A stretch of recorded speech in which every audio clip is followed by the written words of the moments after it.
Et salut! Ça faisait super longtemps que j'avais pas fait une petite vidéo pour partager un moment de numérisation avec vous. Donc j'en profite, je suis sur une de mes toutes dernières commandes de l'année et je vais vous montrer comment je vais préparer un fond en appliqué pour ce motif. De faire un contour en fait assez approximatif, comme ça, assez doux, en courbe autour du motif.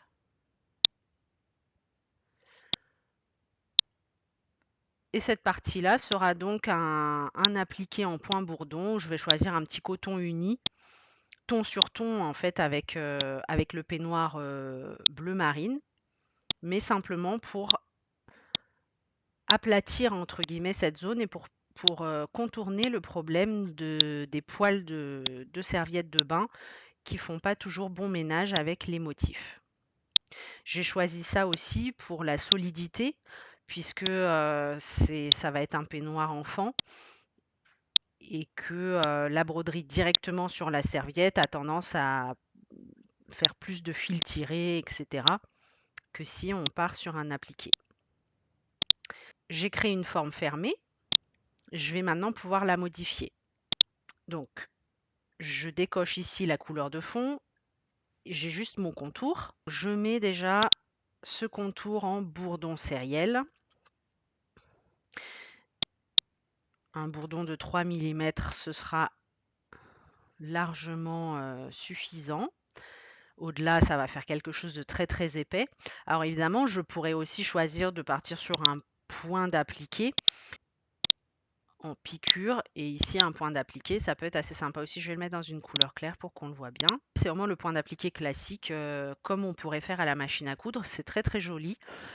Seulement là sur la serviette, on a besoin de quelque chose d'un peu plus solide. Donc on part sur notre bourdon sériel de 3 mm. On met toujours un maintien évidemment. Le maintien en croix, ce sera très bien. Alors un appliqué, premier tour en point droit de placement qui nous permet de placer notre tissu. Ensuite, un point droit qui va venir fixer le tissu, puis un bourdon ou un point d'appliqué ou un autre point décoratif pour en faire aussi le contour de propreté. Cliquez droit, allez dans Ordre, Déplacer à la fin du dessin ou au début du dessin.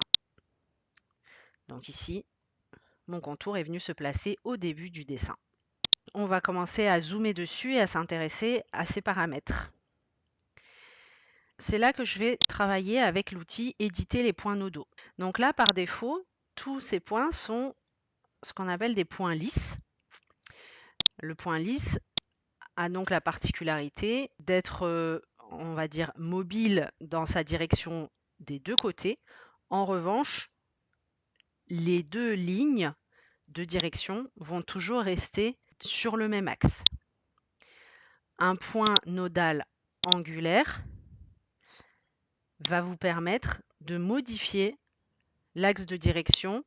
Et enfin, le point nodal symétrique est un point qui n'a pas d'axe de direction.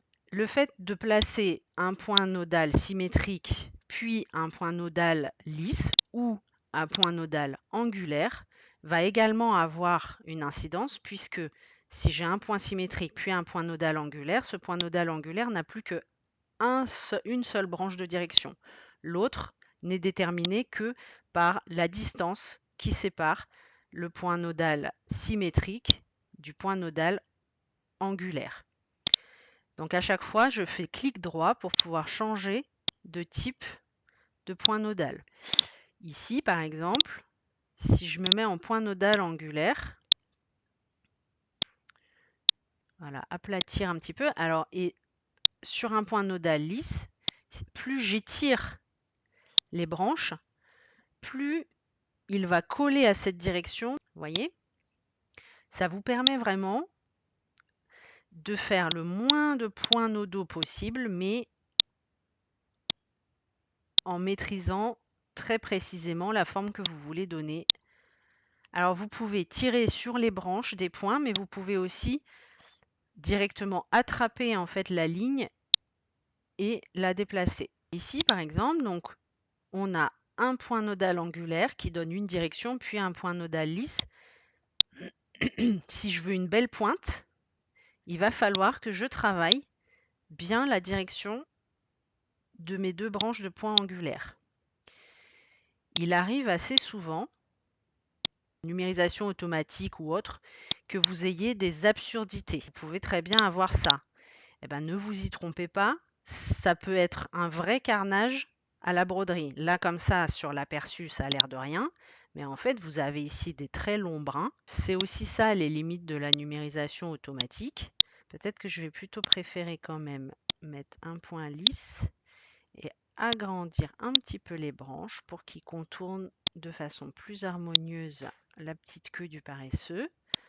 Et là, je vais reculer ce point. Allez, on dézoome pour voir un peu ce que ça a donné ici.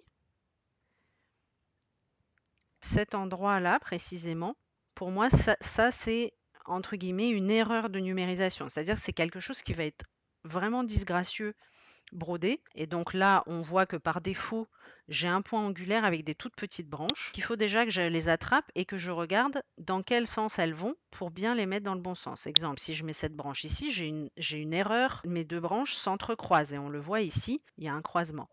Donc cette branche-là, elle doit aller vers le bas. Cette branche-ci doit aller là, vers le haut. Ici, par exemple, on peut regarder symétrique pour épouser cette forme.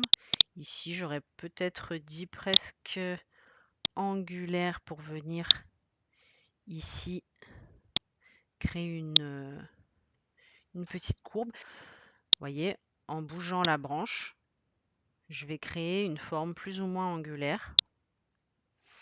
Et alors là, par exemple, je me rends compte que ça me plaît bien comme ça, mais je verrais bien ici aussi un petit décroché.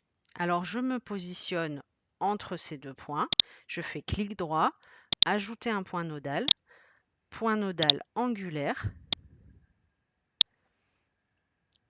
Alors là, regardez, la direction de ces deux points crée ici une erreur. Si la forme n'est pas très belle parce que la branche de ce point angulaire ne va pas dans le bon sens. Et celui-là, maintenant, je me rends compte que peut-être qu'il ne sert à rien. Je le sélectionne, clic droit, supprimer un point nodal. Allez, on dézoome pour voir un peu.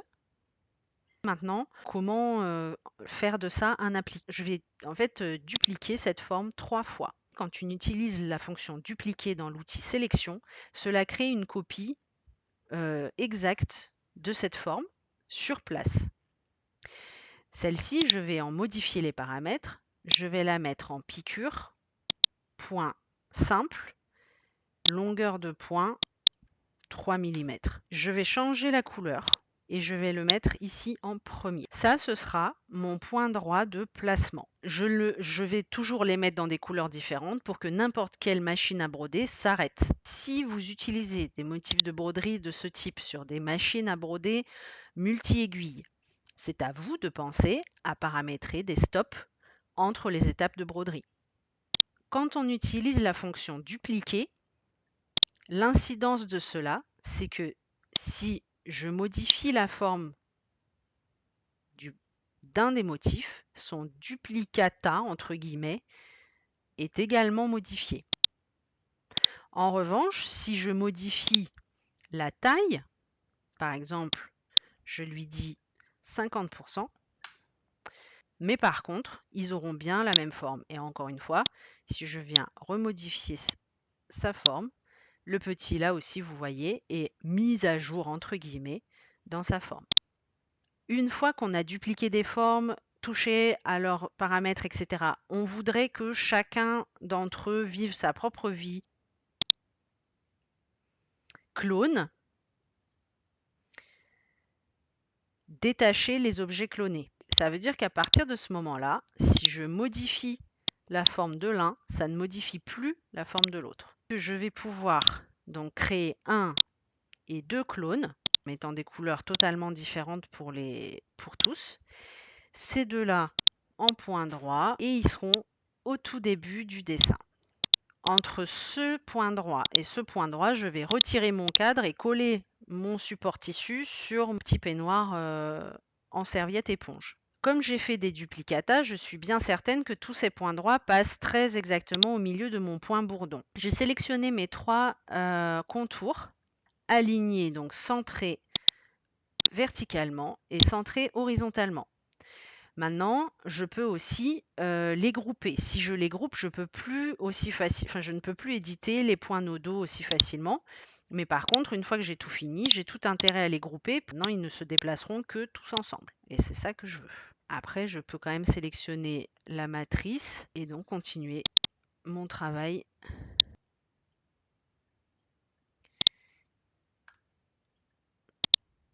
Voilà, à la prochaine!